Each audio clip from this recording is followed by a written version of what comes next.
For the first step, once you're on Opera GX, you're going to click on the Opera GX logo in the top left.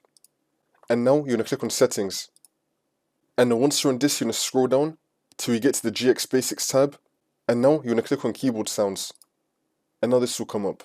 By default, you're going to have at least two sounds right here, set 1 and set 2. And you're going to make sure that you have it turned on. And you can now play a preview of it if you click on the play button right here. And you can now set how loud you want it to be. So if you just type on your keyboard, I have it muted, but in your case, if you just type on your keyboard, you're going to be hearing sounds. And if you want to get even more sounds, you're going to click on Get More. And it's now going to take us to this page where you can get even more sounds.